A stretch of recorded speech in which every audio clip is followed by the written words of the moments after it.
This might be one of the most OG chicken sandwiches in the fast food game. Didn't stop us before, won't stop us today.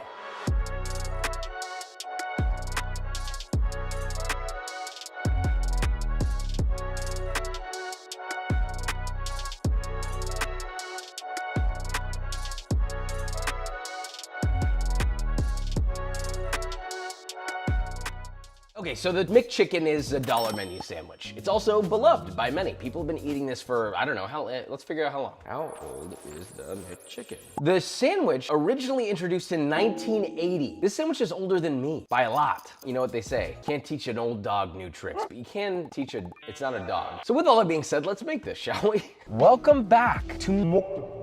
Well, first off, let's rate the building. Oh, hold on. I don't know if this tile thing has always been here, but I kind of like it. I might have pointed this out before. I don't remember, honestly. I have no recollection. But I'm gonna give it a 7 out of 10 for the outside of the building just because of that. The rest of the building is about a 2 out of 10, but that's kind of sick. Menu's the same. I'll give it a 4, why not? Hi, can I just get 2 McChickens to go? Wow, I don't think this is gonna be a butt cheaper. 2 of them was $2. How is that physically possible? Please tell me my wallet's in here. Hi, sorry, I was looking for my wallet. She was nice. How are they so fast? I'm blown away right now. Hi. What's the next window, please? Oh, okay. This is just a random window in the restaurant. Yeah, 2 McChicken. Yeah. It went from fast to slow real quick. They keep looking, poking their heads out the window like, thank you so much, appreciate it. You know what, the service was pretty good. They were a little confused. I'll give them a 10 out of 10 because they were real sweet. Look at this little bitty bag, little bitty chicken sandwiches for a big L for McDonald's. Let's go. Okay, here we go. We got a McChicken sandwich. Legitimately only smells like lettuce. How did they do it? I'm amazed. All right, here we go. That was a lot of mayonnaise.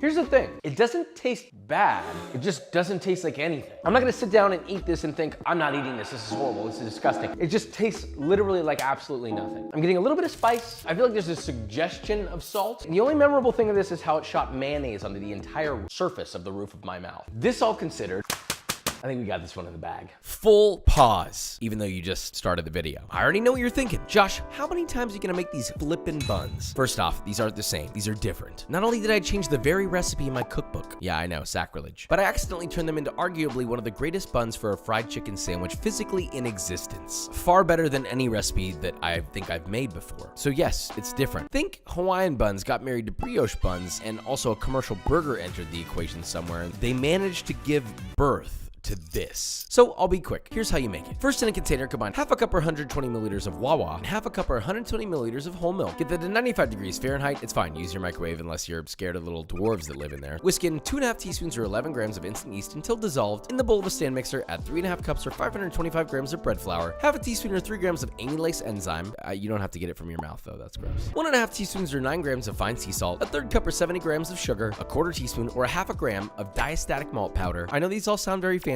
but you can literally just buy it on Amazon. The link for what I used is in the description. Whisk all that together till combined. Now turn your mixer on to medium-low. Add your wet mixture to your dry mixture, followed by 1 whole egg and 1 egg yolk. Mix all that together until it forms a dough. Then add a 1/3 cup or 75 grams of unsalted butter, softened, and then just mix that until you get a smooth, homogeneous dough. About 3 to 5 minutes. Cover with plastic wrap tightly.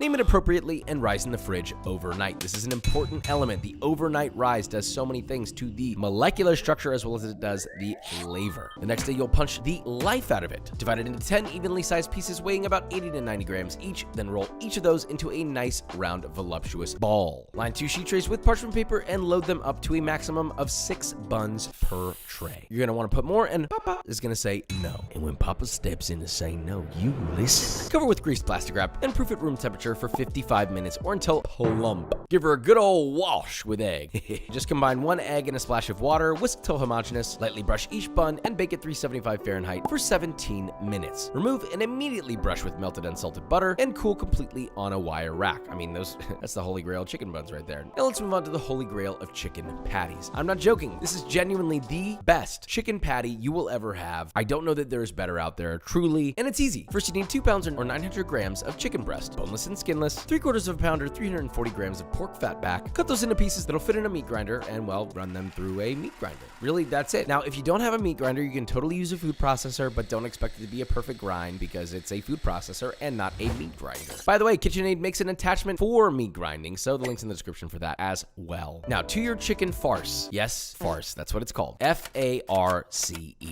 I didn't make it up. Anyway, to that, you're gonna add 2 tablespoons or 22 grams of kosher salt, 3/4 of a teaspoon or 4 grams of MSG, 1.5 teaspoons or 8 grams of sugar, 1 teaspoon or half a gram of sage powder, 1 teaspoon or 2 grams of ground white pepper, 1 teaspoon or 4 grams of garlic powder, 1 teaspoon or 2 grams of celery powder, and half a teaspoon or half a gram of onion powder. Mix together until thoroughly and evenly combined. You wanna get this nice and emulsified with the fat and the meat. It should be one even, smooth paste. Now, divide the meat into 10 4-ounce balls. Flatten each of those balls into patties just slightly larger than the width of your buns, placed on generously greased sheet trays, and freeze for at least 30 minutes. Now, while that's freezing, let's get your toppings, which are real simple. First off, shredders. I love shredders. A lot of people don't give it the love and respect it deserves, saying it's just water and a little crunch. To that I say nay. Shredded iceberg lettuce is like a trip on the top of an icy frozen over Mount Olympus, and it can tie together a beautiful sandwich, so what's wrong with that? Anyway, in a bowl, combine half a head of iceberg lettuce that's been very thinly sliced, along with 1 tablespoon or 3 grams of thinly sliced chives, 1 tablespoon or 3 grams of finely chopped dill, and the zest of 1 lemon. Toss together and keep chilled until needed. For your mayo, we got a different technique here. You don't have to rip your elbow off, and you don't have to wait forever to get it done. Simply get a tall container or glass, add 2 egg yolks, 1.5 tablespoons or 28 grams of Dijon mustard, 2 cloves of garlic grated, 3 tablespoons or 11 grams of grated pecorino, 2 tablespoons or 24 grams of water, 1 tablespoon or 14 grams of lemon juice, salt to taste, then carefully pour in 1 cup or 240 milliliters of vegetable oil, carefully lower in the end of a hand blender and let her rip.